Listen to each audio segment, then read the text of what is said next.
हरि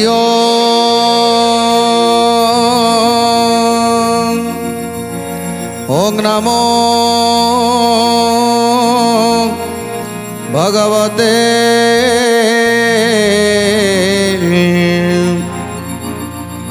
वासुदेवाय।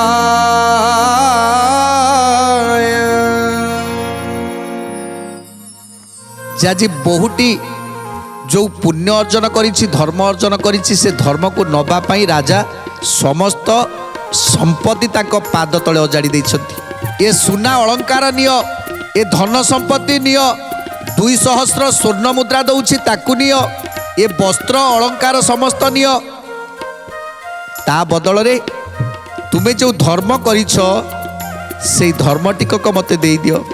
तुमे जो पुण्य अर्जन करिछ से पुण्य टिकक मते देई दियो। ता बदल रे 2टी ग्राम मु तुम नाम रे करदेली।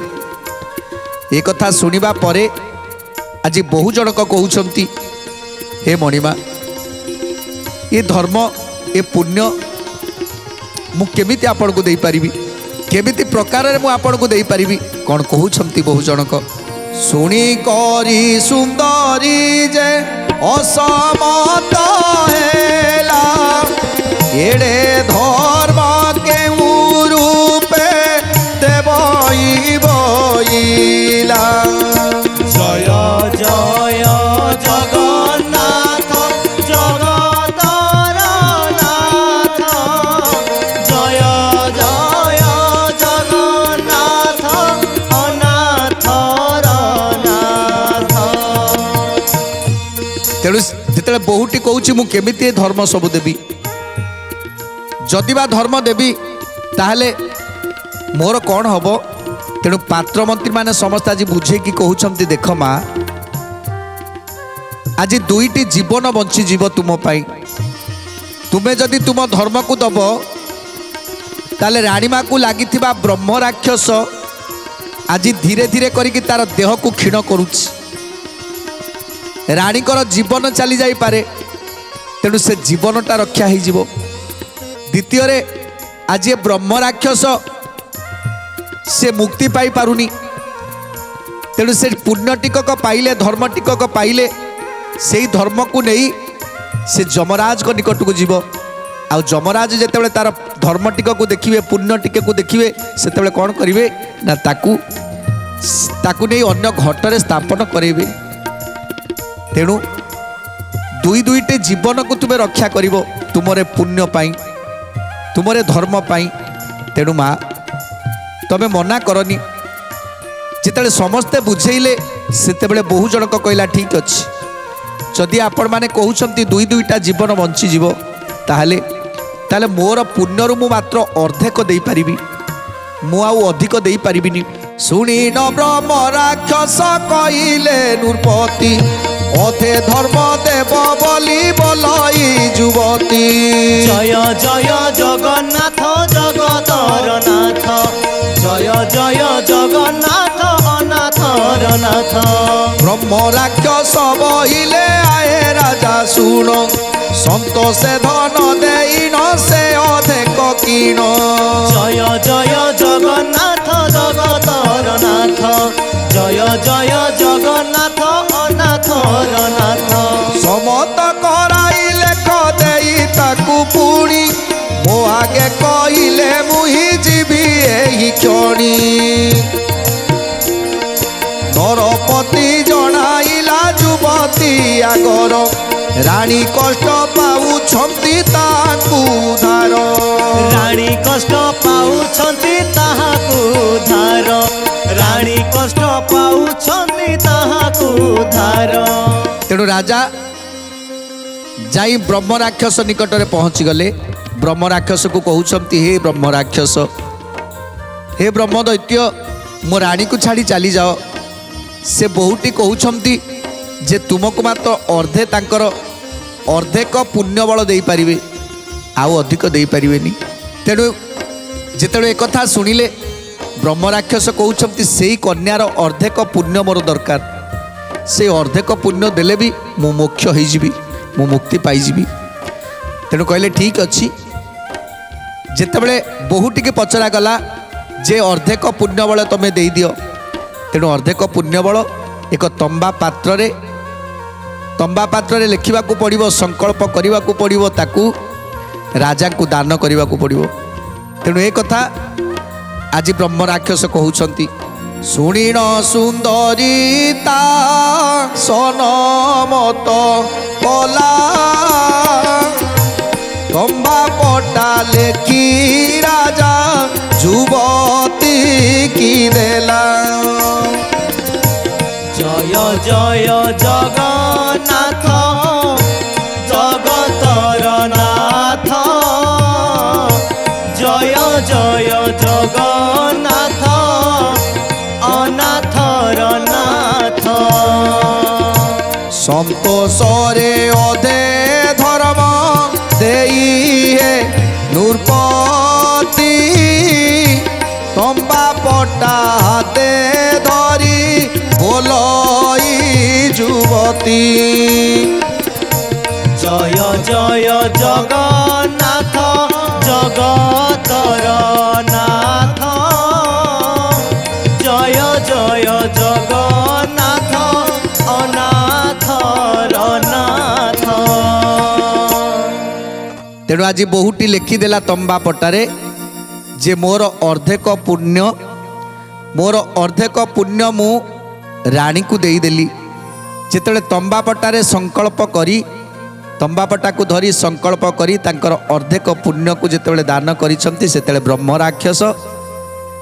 ରାକ୍ଷସ ଧରିଲା ସେ ପଟା, ସେ ତମ୍ବାପଟାକୁ ଧରିଲା, ଆଉ ଯମରାଜକୁ ଧ୍ୟାନ କଲା, ହେ ଯମରାଜ, ଏ କନ୍ୟାର ଏ ବୋହୂଟିର ଅର୍ଦ୍ଧେକ ପୁଣ୍ୟ ସେ ଦାନ କରିଛି, ସଂକଳ୍ପ କରି ଏ ଅର୍ଦ୍ଧେକ ପୁଣ୍ୟ ମୋତେ ଦାନ କରିଛି, ଆପଣ ୟାକୁ ଗ୍ରହଣ କରନ୍ତୁ। ଯେତେବେଳେ ଯମରାଜ ଦେଖିଲେ ଅର୍ଦ୍ଧେକ ପୁଣ୍ୟ ସେ ତମ୍ବା ପଟାରେ ଲେଖିକି ଯାଇଛନ୍ତି ଯେ ଅର୍ଦ୍ଧେକ ପୁଣ୍ୟ ମୁଁ ତାଙ୍କୁ ଦାନ କଲି, ସେହି ସମୟରେ ଯମରାଜ ତାଙ୍କୁ ଅର୍ଦ୍ଧେକ ପୁଣ୍ୟକୁ ଗ୍ରହଣ କଲେ। କାହାର? ବ୍ରହ୍ମ ରାକ୍ଷସର ଅର୍ଦ୍ଧେକ ପୁଣ୍ୟକୁ ଗ୍ରହଣ କରି ତାକୁ ମୋକ୍ଷ କରିବା ପାଇଁ ଚିନ୍ତା କଲେ। ଧର୍ମ ପାଇନ ରାକ୍ଷସ ହୋଇଲା ସନ୍ତୋଷ, ଏ କରଣୀରେ କମ୍ପାଇ ଦେଲା ସେଇ ଦେଶ। জয় জয় জগন্নাথ জগতর নাথ, জয় জয় জগন্নাথ অনাথর নাথ। মোক্ষ হই ব্রহ্মদূত স্বর্গকু চলিলা, যেণু সে অন্নদানর সুকৃত পাইলা। জয় জয় জগন্নাথ জগতর নাথ, জয় জয় জগন্নাথ অনাথর নাথ। তু যা পুছিলু মন শুনিলু সকল, অর্ধেক ধর্মরে দৈত্য গলা স্বর্গ আল। জয় জয় জগন্নাথ জগতর নাথ, জয় জয় জগন্নাথ অনাথর নাথ। তেণু অন্নদান মহাপুণ্য, এমিতি পুণ্যକୁ ସେ ଅର୍ଜନ କରିଥିଲା ବୋଲି ଅର୍ଦ୍ଧେକ ପୁଣ୍ୟ ଦାନ କଲା। ବ୍ରହ୍ମ ରାକ୍ଷସ ମୋକ୍ଷ ହେଇଗଲା, ବ୍ରହ୍ମ ରାକ୍ଷସ ମୋକ୍ଷ ହେଇଗଲା, ଆଉ ରାଣୀ ମଧ୍ୟ ତାଙ୍କ ଜୀବନ ପାଇଲେ। ତେଣୁ ଆଜି କହୁଛନ୍ତି ଚୈତନ୍ୟ, ହେ ସୁମନ, ଏ ଅନ୍ନଦାନରେ ଏମିତି ମହାତ୍ମ୍ୟ ଅଛି। ଯେଉଁମାନେ ପ୍ରକୃତରେ ଅନ୍ନଦାନ କରିବା କଥା ହୃଦୟରୁ ଚିନ୍ତା କରନ୍ତି, ଆଉ କିଛି ଲୋକ ଅଛନ୍ତି ଖାଇବାକୁ ଦେଇଦେବେ, ଚାରିଆଡ଼େ ବୁଲିକି କହିବେ ମୁଁ ତାକୁ ଖାଇବାକୁ ଦେଇଛି, ଆଜି ତାକୁ ଖାଇବାକୁ ଦେଲି, ସେଦିନ ତାକୁ ଆସିଥିଲା ଖାଇବାକୁ ଦେଇଥିଲି। ଆଉ ଏବେ ତ ସୋସିଆଲ ମିଡ଼ିଆ ହେଇଗଲାଣି, ଏବେ ଯାହାକୁ ଖାଇବାକୁ ଦେବେ ତାକୁ ଫଟୋ ଉଠେଇବେ, ତାକୁ ଭିଡ଼ିଓ କରିବେ, ତାକୁ ସୋସିଆଲ ମିଡ଼ିଆରେ ଛାଡ଼ିବେ। ସେ ପୁଣ୍ୟର କିଛି ମାନେ ନାହିଁ। ଇଏ ହେଉଛି ଦେଖାଣିଆ ପୁଣ୍ୟ ଅର୍ଜନ କରିବା। ପ୍ରକୃତରେ ଯାହାକୁ ଯଦି ପୁଣ୍ୟ ଅର୍ଜନ କରିବା ପାଇଁ ଚାହୁଁଛନ୍ତି, ଯେଉଁମାନେ ପ୍ରକୃତରେ ଭୋକିଲା, ଯେଉଁମାନେ ପାଇବାର ଯୋଗ୍ୟ, ଯେଉଁମାନେ ପାଇବାର ଯୋଗ୍ୟ, ସେଇମାନଙ୍କୁ ଅନ୍ନଦାନ କରନ୍ତୁ, ତାଙ୍କୁ ଖୁଆଇ ଦିଅନ୍ତୁ, ପାଖରେ ବସେଇ ମଧୁର ବଚନ କହି ତାକୁ ଖୁଆଇ ଦିଅନ୍ତୁ। ସିଏ ଯେଉଁ ଖାଇସାରିବା ପରେ ଯେଉଁ ଆତ୍ମା ତୃପ୍ତ ହେବ, ଆତ୍ମା ତୃପ୍ତିରେ ଯେତେବେଳେ ଗୋଟେ ଆଶୀର୍ବାଦ କରିଦେବ, ଧନ୍ୟ ଆଜି ମୋ ଆତ୍ମାଟା ଶାନ୍ତି ହେଇଗଲା, ସେତେବେଳେ ସେଇ ପୁଣ୍ୟ ଟିକକ 10 ଅଶ୍ୱମେଧ ଯଜ୍ଞ ସାଙ୍ଗରେ ସମାନ ହେବ। ତେଣୁ ସେଇଭଳି ପୁଣ୍ୟ ଯାହା ପାଖରେ ଅଛି, ତେଣୁ ଇଏ ପାପ ସବୁ ଧ୍ୱଂସ ହୋଇଯିବ। ସେଇ ପୁଣ୍ୟ ବଳ ପାଇଁ ପୁଣି ତାକୁ ପୁଣି ଏକ ଘଟରେ ସ୍ଥାପନ ହେବ। ଆଉ ସେତେବେଳେ ସିଏ ସେମିତି ମଣିଷ ହେବନି, ଜଣେ ଏମିତି ମଣିଷଟିଏ ଜନ୍ମ ନେବ, ଏମିତି ଘଟରେ ସେ ସ୍ଥାନ ପାଇବ। ସେ ଜଣେ ଜଣେ ମୁଖ୍ୟମନ୍ତ୍ରୀ ହେଇପାରେ, ପ୍ରଧାନମନ୍ତ୍ରୀ ହେଇପାରେ, ରାଷ୍ଟ୍ରପତି ହେଇପାରେ, ଏମିତି ଘଟରେ ସେ ଜନ୍ମ ନେବ। ଆଜି ଗୋଟିଏ ନାରୀ ଅନ୍ନଦାନ ଦେଲା ବୋଲି ତା ପାଖରେ ଧର୍ମବଳ ଏତେ ରହିଲା, ଏତେ ପୁଣ୍ୟବଳ ରହିଲା, ସେ ପୁଣ୍ୟବଳକୁ ସେ ତାର ଅଧେ ପୁଣ୍ୟବଳ ତାକୁ ଦେଇଦେଲା। ତେଣୁ ଇଏ ହେଉଛି ତାର କ'ଣ ନା ରୋଜଗାର। ଆମମାନଙ୍କର ରୋଜଗାର କ'ଣ? ଏଇ ଟଙ୍କା ସୁନା, ଇଏ ସବୁ ରୋଜଗାର କଥା ଚିନ୍ତା କରନ୍ତୁନି। ରୋଜଗାର ଯଦି ଚିନ୍ତା କରୁଛନ୍ତି, ରୋଜଗାର କରିବା କଥା କିଛି ପୁଣ୍ୟ ଅର୍ଜନ କରିବା, କିଛି ଧର୍ମ ଅର୍ଜନ କରିବା। ସେଇ ଧର୍ମ ପୁଣ୍ୟ ହିଁ ଆମକୁ ବହୁତ ଉପରକୁ ନେଇକି ଯିବ। ତେଣୁ ସେଇଥିପାଇଁ ସେ ବହୁଟିଏ ଆଗେ କ'ଣ ରୋଜଗାର କରିଥିଲା ନା ଧର୍ମ ରୋଜଗାର କରିଥିଲା। ଧର୍ମକୁ ଏତେ ମାତ୍ରାରେ ରୋଜଗାର କରିଥିଲା ଯେ ତାକୁ ଅଧେକ ଦେଇ ସେ 2 ଜଣଙ୍କ ଜୀବନ ବଞ୍ଚେଇ ଦେଲା। ଜଣକୁ ବ୍ରହ୍ମ ହତ୍ୟା ଦୋଷରୁ ମୁକ୍ତି କରିଦେଲା, ବ୍ରହ୍ମ ରାକ୍ଷସ ଯୋନିରୁ ମୁକ୍ତି କରିଦେଲା, ଆଉ ଜଣକୁ ବ୍ରହ୍ମ ରାକ୍ଷସ କବଳରୁ ମୁକ୍ତି କରିଦେଲା। ତେଣୁ ଏଇଭଳି ଭାବରେ ଆମ ସମସ୍ତଙ୍କୁ ଅନ୍ନଦାନ କରିବାର ଅଛି, ଆଉ ଅନ୍ନଦାନ କରି ପୁଣ୍ୟ ଅର୍ଜନ କରିବାର ଅଛି। ତେଣୁ ଆଜି ଚୈତନ୍ୟ କହୁଛନ୍ତି, ହେ ସୁମନ, ଏ ମଣିଷ ବୁଝିପାରେନି, ସବୁବେଳେ ଟଙ୍କା ପଛରେ ଧାଇଁଲା, ସବୁବେଳେ ଧନ ପଛରେ ଧାଇଁଲା, କେବେ ତ ଥରେ ମାତ୍ର ପୁଣ୍ୟ ପଛରେ ଧାଇଁବା ଦରକାର ନା ନାହିଁ, ଧର୍ମ ପଛରେ ଧାଇଁବା ଦରକାର କି ନାହିଁ, ଯେ କେମିତି ଧର୍ମ ରୋଜଗାର କରିବି, କେମିତି ପୁଣ୍ୟ ରୋଜଗାର କରିବି। କିନ୍ତୁ ନାହିଁ, ଏଠି କେବଳ ଟଙ୍କା ରୋଜଗାର କରିବାର ଅଛି, ଏଠି କେବଳ ଜମିବାଡ଼ି କିଣିବାର ଅଛି, ଏଠି କେବଳ କୋଠା ଉପରେ କୋଠା କରିବାର ଅଛି। କେବଳ ଏଇ କଥା ଚିନ୍ତା କରି କରି ଆଜି ଦିନ ଚାଲିଗଲା ଏ ମଣିଷର। କେବେ ଧର୍ମ ଅର୍ଜନ କରିବା ପାଇଁ ଚିନ୍ତା କଲାନି। ଯେତେବେଳେ ନର୍କରେ ପଡ଼ିବ, ଯେତେବେଳେ ତାର ଶେଷ ସମୟ ହେଇଯିବ, ସେତେବେଳେ ସେ ନିର୍ଧନୀ ହେଇଥିବ, ତା ପାଖରେ ଧନ ନଥିବ, ଦରିଦ୍ର ହେଇଥିବ। ସିଏ କେଉଁ ଧନ ନେଇକି ସେ ଯିବ? ଏ ଟଙ୍କା ସୁନାକୁ ତ ନେଇକି ଯାଇପାରିବନି। କେଉଁ ଧନକୁ ନେଇକି ଯିବ? ନା କେବଳ ତାର ପୁଣ୍ୟଟାକୁ ନେଇକି ଯିବ। ସେତିକି ଯଦି ଥିବ ନା, ସେ ସବୁଠାରୁ ବଡ଼ ଲୋକ ହେଇଥିବ। ଯାହା ପାଖରେ ଅଧିକ ଯେତେ ଧର୍ମ ଥିବ, ଯାହା ପାଖରେ ଯେତେ ଅଧିକ ପୁଣ୍ୟ ଥିବ, ସିଏ ସେତେ ବଡ଼ ଲୋକ। ତେଣୁ ସିଏ ଯେତେବେଳେ ସେଠି ଯାଇ ପହଞ୍ଚିବ ନା, ସେତେବେଳେ ସିଏ ଆଉ ଇଏ ସାମାନ୍ୟ ଘରେ ଜନ୍ମ ନେବନି। ସେ ଏମିତି ଏକ ଧନୀ ଘରେ ଜନ୍ମ ହେଇଥିବ, ଏମିତି କୋଟିପତି ଘରେ ଜନ୍ମ ନେଇଥିବ, ଏମିତି ଜଣେ ଆଧ୍ୟାତ୍ମିକ ଘରେ ଜନ୍ମ ନେଇଥିବ, କି ଏମିତି ଜଣେ କୋଟିପତି କରୋଡ଼ପତି ଘରେ ଜନ୍ମ ନେଇଥିବ। କାହିଁକିନା ସେମିତି ରୋଜଗାର କରିବାକୁ ପଡ଼ିବ ଆମକୁ। ହେ ସୁମନ, ଏବେ ତ ଜାଣିଲ ଯେ ତମେ ଯେତେ ପୁଣ୍ୟ କର, ଅନ୍ନଦାନ ଠାରୁ ମହାପୁଣ୍ୟ ଆଉ କିଛି ନାହିଁ। ତେଣୁ ଆଜି ସୁମନ କହୁଛନ୍ତି ଗୁରୁଦେବଙ୍କୁ, ହେ ଗୁରୁଦେବ, ମୁଁ ଆପଣଙ୍କର ସମସ୍ତ କଥାକୁ ଶୁଣିଲି ଯେ ଅନ୍ନଦାନ ମହାପୁଣ୍ୟ। ସେ ବହୁଟି ଜଣକୁ ମାତ୍ର ଅନ୍ନଦାନ କଲେ, ଆଉ ସେ ଏତେ ପୁଣ୍ୟ ଅର୍ଜନ କଲେ। ସେ ପୁଣ୍ୟରୁ ପୁଣି ଅଧେକ ଧର୍ମ ଦାନ କଲେ। ଅର୍ଧେକ ଧନ ଦାନ କଲା ପରେ ଗୋଟେ ବ୍ରହ୍ମ ରାକ୍ଷସ ଯୋନିରେ ଥିବା ବ୍ରହ୍ମ ରାକ୍ଷସଟି ମୁଖ୍ୟ ହେଇଗଲା।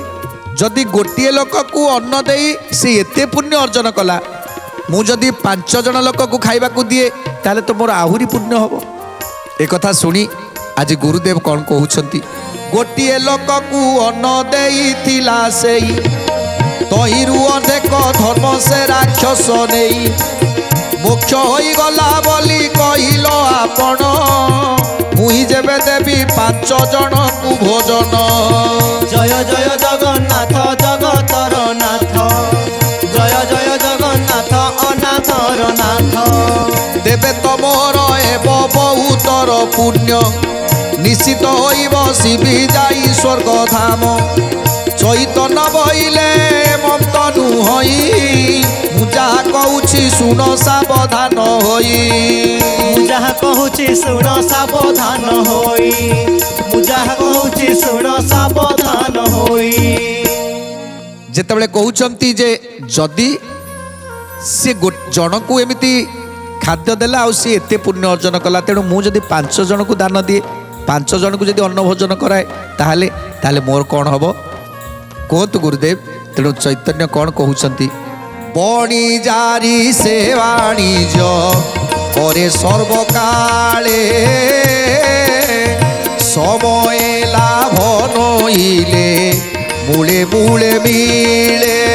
জয় জয় জগন্নাথ জগতর নাথ, জয় জয় জগন্নাথ অনাথর নাথ। যেহু সর্বদা কালরে বাণিজ্য করই, তার যে কেতে ধন কলনা ন যাই, মহাজন বলি তাকু সবিয়ে বলতি, যেণু তা ঠারু ঋণ সমস্তে নিয়ন্তি।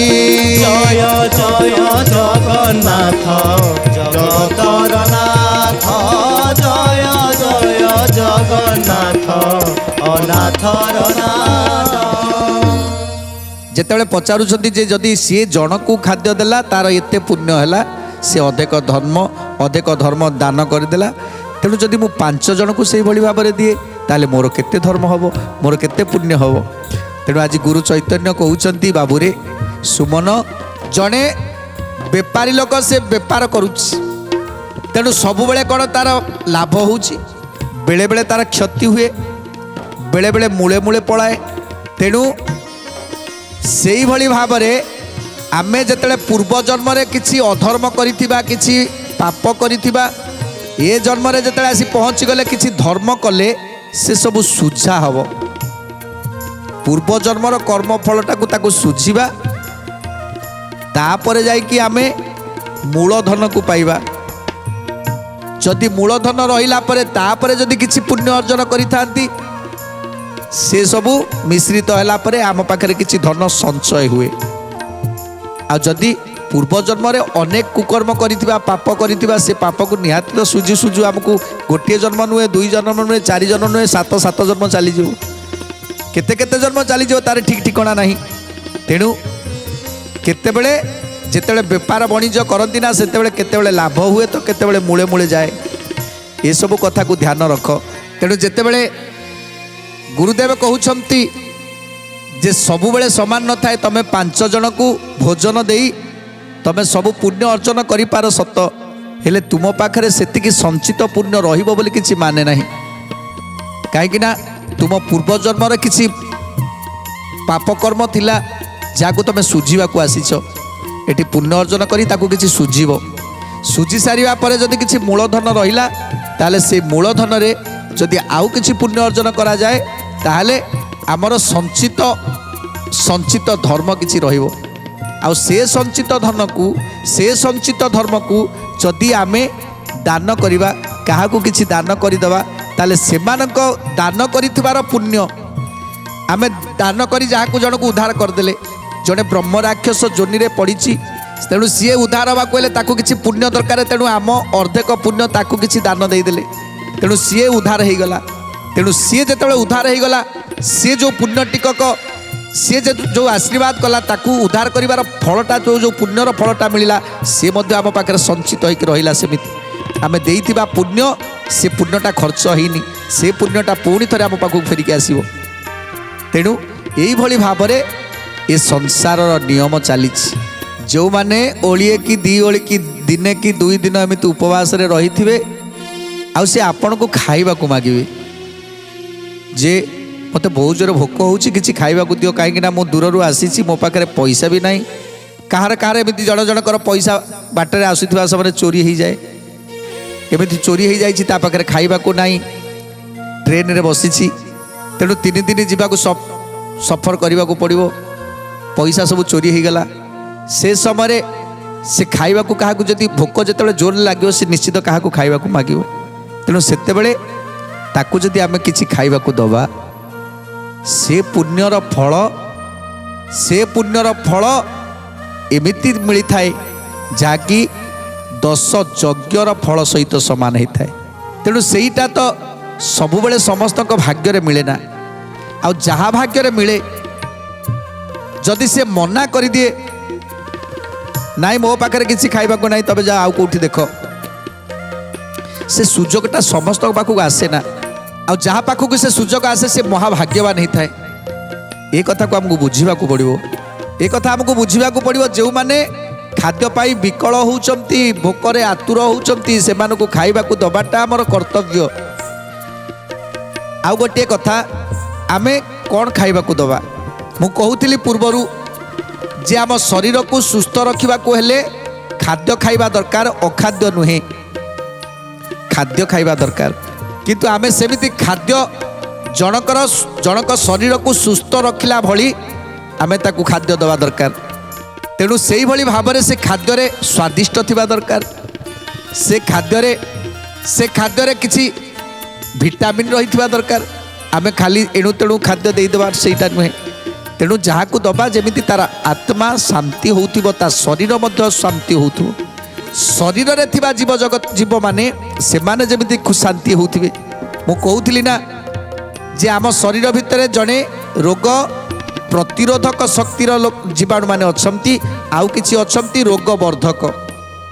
ଆମେ ଯେଉଁ ଖାଦ୍ୟ ଖାଇଲେ ଆମେ କାହାର ଉପକାର କରିବା ଦରକାର ନା କେବଳ ଆମ ଶରୀରକୁ ସୁସ୍ଥ ରଖୁଥିବା ଜୀବାଣୁମାନେ, ଆମ ଶରୀରକୁ ରୋଗରୁ ରକ୍ଷା କରୁଥିବା ଜୀବାଣୁମାନେ ସେମାନେ ଖାଇବେ। ସେମାନେ କେମିତି କ'ଣ ଖାଇଲେ ସୁସ୍ଥ ରହିବେ ସେ କଥା ଚିନ୍ତା କରିବା ଦରକାର। ଆଉ ଯଦି ଆମେ ରୋଗ ପ୍ରତିରୋଧକ ଶକ୍ତିଟାକୁ ବଢ଼େଇ ଦେବା, ଯେ ମୁଁ କହୁଥିଲି ଆମ ପେଟ ଭିତରେ ଦୁଇ ଜଣ ଅଛନ୍ତି, ଜଣେ ରାକ୍ଷସ ଜଣେ ହେଉଛନ୍ତି ଅସୁର। ଦେବତା ଆଉ ଅସୁର ଭିତରେ ଝଗଡ଼ା ଲାଗିଛି ସେଠି। ତେଣୁ ସେ ଇଏ ଚାହୁଁଛି, ଅସୁର ଚାହୁଁଛି ଯେ ମୁଁ ସେ ଦେବଗଣକୁ ବିନାଶ କରିକି ମୁଁ ୟା ଦେହରେ ରାଜ କରିବି, ଏ ଶରୀର ଭିତରେ ମୁଁ ରାଜ କରିବି। ତେଣୁ ମୁଁ ଅଭକ୍ଷ୍ୟ ଭକ୍ଷଣ କଲେ ମୁଁ ବଞ୍ଚିବି। ଆଉ ଇଏ ତା ଶରୀରରେ ମୁଁ ରୋଗ ସୃଷ୍ଟି କରିବି, ତା ରୋଗ ସୃଷ୍ଟି କରିକି ତାକୁ ମାରିଦେବି।